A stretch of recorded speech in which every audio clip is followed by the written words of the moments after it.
নমস্কার। আবার অনেক দিন পর আমি আমার লাইফে এলাম। একটা বীভৎস ঘটনা ঘটে গেছে কদিন আগে আরজি করে।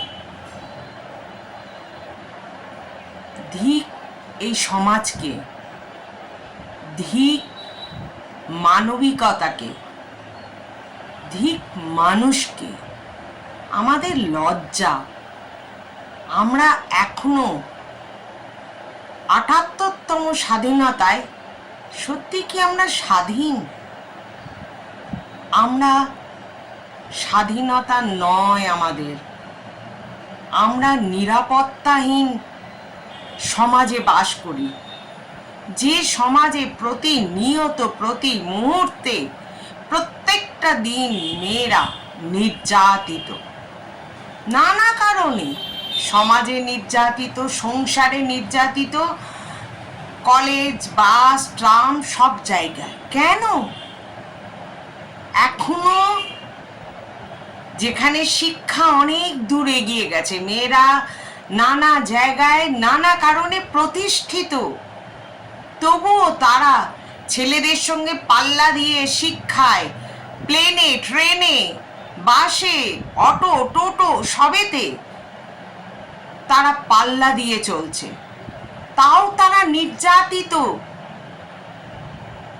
এই ছোট্ট মেয়ে মৌমিতার মতো কত মেয়ে দিনে দিনে কত জায়গায় শেষ হয়ে যাচ্ছে, কিন্তু আমাদের সমাজ চোখে দেখেও দেখে না।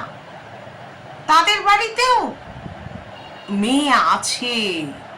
মেয়ে তো শুধু মায়ের জাত নয়, মেয়ে মেয়েই। কারুর মেয়ে, কারুর স্ত্রী, কারুর মা, কারুর ঠাকুমা, কারুর দিদিমা, কারুর বোন। কিন্তু যারা এই নির্যাতনের মহীরুহ, তাদের কি একবারও মনে হচ্ছে না যে আমরা কি কাজ করছি, কত জঘন্য কাজ করছি, কত লজ্জাজনক কাজ করছি? আজ এই ৭৮তম স্বাধীনতা আমাদের কাছে কি স্বাধীন? না, স্বাধীন নই আমরা। আমরা এখনো পরাধীন, নিরাপত্তাহীন। আমরা এখনো মেয়েরা কারুর কাছে মাথা উঁচু করলেও সবার সামনে এখনো নির্যাতিত, কত রক্তাক্ত, ক্ষতবিক্ষত। ছি, এই সমাজকে আমাদের ধিক। কাল রাত সারা দেশব্যাপী মৌমিতার জন্য এত মানুষ, শয়ে শয়ে কোটি কোটি মানুষ দুঃখ জানিয়েছে। তাতে কি কিছু হবে? এই সমাজের কোনো পরিবর্তন আসবে? এই সমাজের কেউ কি বলতে পারবে কালকে কোনো মেয়ে নির্যাতন হবে না? কোনো মা সংসারে নির্যাতন হবে না? কোনো কলেজে কোনো মেয়েরা, স্টুডেন্টরা নির্যাতিত হবে না?